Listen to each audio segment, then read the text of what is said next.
Hey fly tyers, Darren here. Welcome back to another fly tying tutorial. Today we're going to be tying up a dry fly. This one's called the yellow Sally, and represented here is a female version of the fly and with the red tag on the back. If you want to tie a male version, just omit the red section and just tie it entirely with the pale morning dun dubbing. So the yellow sallies are a small stonefly species, and you'll see those hatching on the rivers between May and into middle to late August, depending on what part of the country you're in. And they'll typically hatch across the country, coast to coast, Canada and the US. So you can add a little bit of floating to this just to make sure you're fishing it in the film. It's a great producing fly, and it's one that I've got several different versions of in my fly box. So make sure that you leave a comment down below and I'll enter you into the next draw for flies and decals. Let's have a look at the pattern and get started.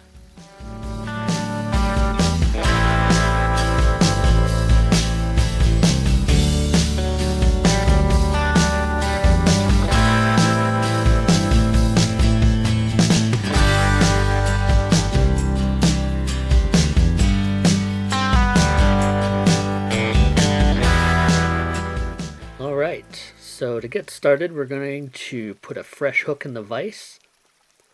Today I'm tying on a barbless Firehole stick, and this one is the Firehole 419, and we're tying it in a size 14. And the gape or the gap on the hook here is 2 extra large or 2 extra wide, so it's a little bit wider gape than you'd expect on a regular dry fly hook. We're going to start with a 70D red UTC. We're going to take that back a little bit from the eye to tie it on, and then we'll trim the thread there.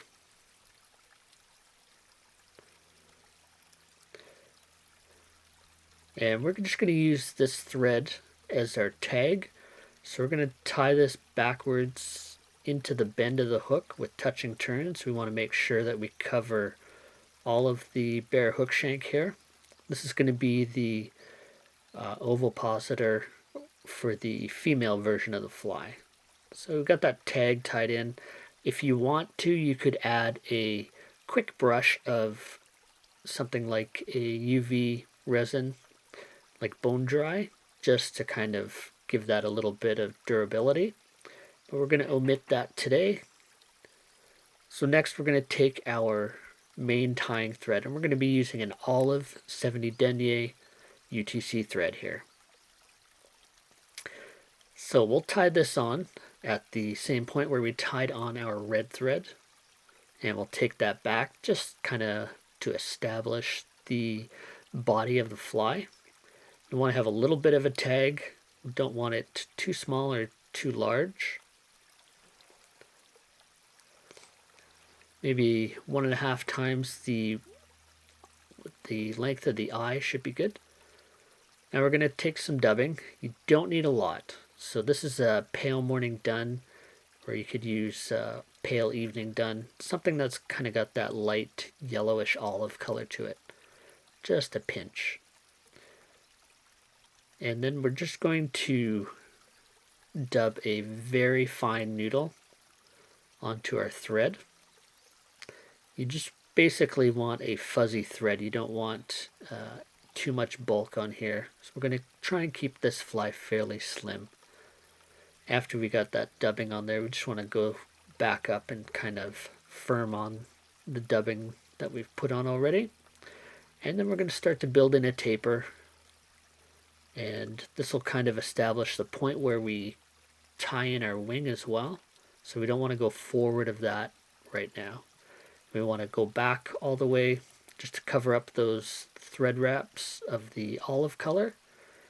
And then we'll come back and build in a slight taper for the body. That looks pretty good. So next we're going to take a small clump of deer hair, and this is a kind of a light natural patch I've got.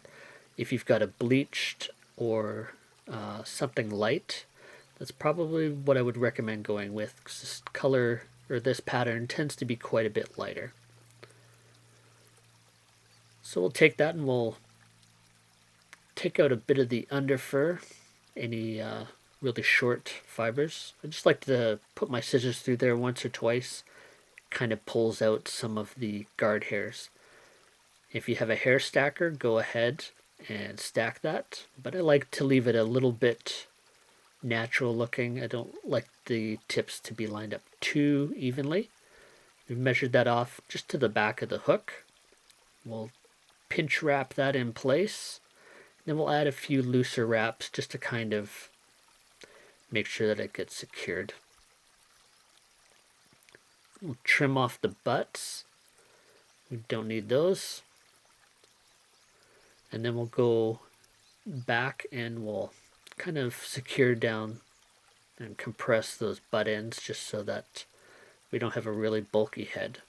You want to try and make sure that you leave a little bit of room right at the head to form your final head of the fly. So next we're going to take a light colored hackle. This is a whiting saddle hackle. I believe this is either the light ginger or the straw color. And we'll just pull off a few of the fibers there. And we're going to tie that in. You can see here's the shiny side and the dull side. We're going to tie that in on the dull side, so the concave of the feather coming towards you. Put a couple wraps on the stem and then we'll bend it backwards and secure it across just to get a little bit more purchase on that fly, on the hackle there. So next we're going to add a little bit more dubbing just to cover up those thread wraps on the front of the head. And again, we don't need a lot. Just enough to cover the thread, make it a little bit fuzzy. And we really need probably about a quarter of what we used on the body here. Just because we've already got a little bit of taper built in with the thread and the cover up on the deer hair.